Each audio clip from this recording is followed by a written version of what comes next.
Would you like to become a better, smarter investor in less than 10 minutes?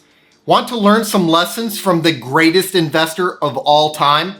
Like the idea of applying a few timeless teachings toward growing your wealth and passive income? Then you have to check out today's video.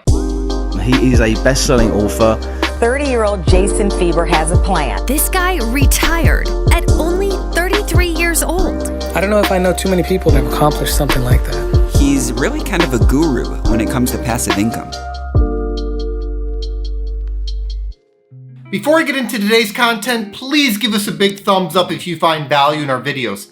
Helps us to get the word out and grow the channel, and I'd really appreciate it. Warren Buffett is arguably the greatest investor of all time. He's certainly the most successful in terms of absolute wealth. He's gone from $0 to $100 billion in his lifetime, and that's after giving away billions of dollars already to charity. Now, I'm not here to tell you that you too can become a billionaire, but we don't have to be billionaires in order to become financially independent and do whatever we want with our lives. I'm nowhere near a billionaire, yet I still retired in my early 30s from my car dealership day job. I now live off of the safe, growing, passive dividend income my stock portfolio generates for me. And I can say that I owe a lot of my success to Buffett's teachings across both life and investing. Warren Buffett and Charlie Munger hosted the 2021 Berkshire Hathaway annual meeting this past weekend. Anytime two billionaires get together and freely express their thoughts on all matters, you're gonna learn something new. Well, as usual, they dropped some valuable nuggets on the investing community. These are totally free lessons that can make all of us better, smarter, richer investors and people. Today, I want to share with you 3 of my favorite takeaways from this year's Berkshire Hathaway annual meeting. Ready? Let's dig in. The first lesson I want to share with you is the importance of diversification. Buffett showed slides at this year's meeting comparing the top 20 companies in the world in 1989 to the top 20 companies in the world in 2021. Guess what? None of the top companies in 1989 are still top companies today.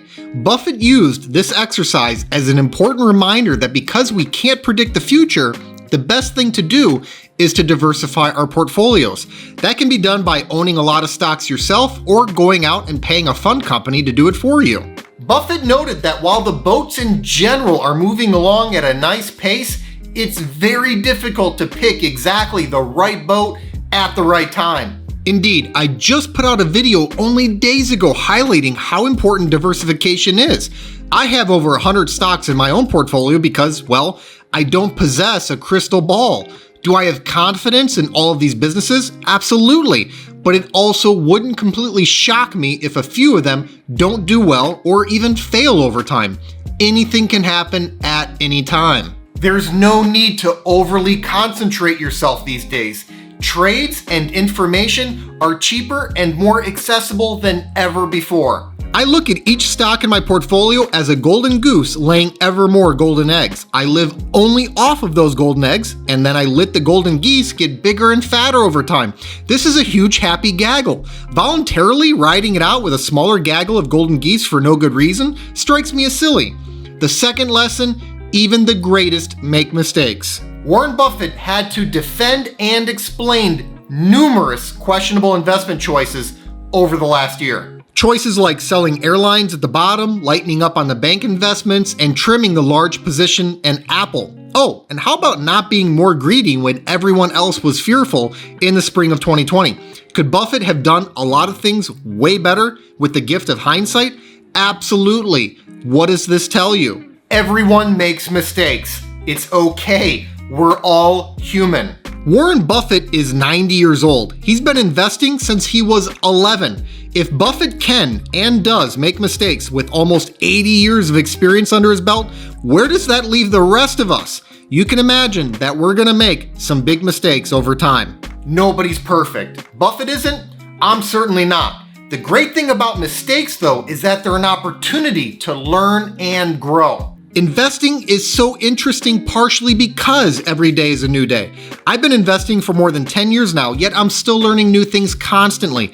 I make mistakes, and then I learn from them and get better and smarter. Use your mistakes to your advantage rather than sulking. Make those mistakes, then learn from them so that you don't make them again. The third lesson is a nice transition and follows up on the point about mistakes. The final lesson is this: don't seek perfection. Buffett was asked about his feelings regarding being invested in an oil company and whether or not it's moral. His initial response was great, which hits home on avoiding extremism. Here's what Buffett said, and I quote, "People who are on the extreme of both sides are a little nuts. I would hate to have all hydrocarbons banned in 3 years. It wouldn't work. And on the other hand, what's happening will be adapted to over time." Unquote. Extremism is unhelpful at best and harmful at worst. But Buffett took it a step further by dropping perhaps the biggest truth bomb of the whole meeting. He noted that if you seek perfection in life, you'll be sadly disappointed. Here's what he said, and I quote, "There's something about every business that, if you knew it, you wouldn't like it. If you expect perfection in your spouse or in your friends or in companies, you're not going to find it." Unquote. Perfection is impossible. No stock, business model, portfolio, friend, spouse, or idea is without its faults. So when you go about building a portfolio and picking investments, don't shoot for perfection. Aim to invest in the best businesses you can find at the most attractive valuations you can find. Seek conviction, not perfection. And if there's something you don't like about a business, just keep in mind, you're not going to find any business out there with something that you don't like about it. Life, businesses, and people are all highly imperfect. I picked these 3 lessons in particular for very specific reasons. They work in unison and complement one another. Furthermore, in typical Buffett style, they apply to both investing and life. Summing it up, broadly diversifying your portfolio is admitting to basic truths. We're all imperfect humans investing in imperfect businesses. Businesses will make mistakes. Investors will make mistakes, but that's okay because we'll learn and grow. In the end, if we have an armada of ships taking us to the promised land of greater wealth and passive income over the coming decades, we'll be just fine. Thanks so much for watching. I hope you enjoyed today's video. Give us a like if you did, and let us know in the comments what you think about these 3 lessons from Warren Buffett. Please make sure to subscribe to the channel and ring that notification bell so that you don't miss out on new content. Also, take a look at the description box below for some important links, including a link to my personal stock portfolio. This 6-figure portfolio, which I call the Fire Fund, generates enough passive dividend income for me to live off of. It allowed me to retire in my early 30s. I've made my portfolio entirely accessible over a Patreon, and I also post alerts there whenever I buy or sell a stock. I put my money where my mouth is, and I'm often invested in the same high-quality dividend growth stocks that I make videos on. Over the years, I've heard from thousands of investors who've been profiting from many of the same exact stocks that I own. So if you think this is something that you could benefit from as well, check the link in the description to see my portfolio and start getting my buy and sell alerts. I'll see you next time.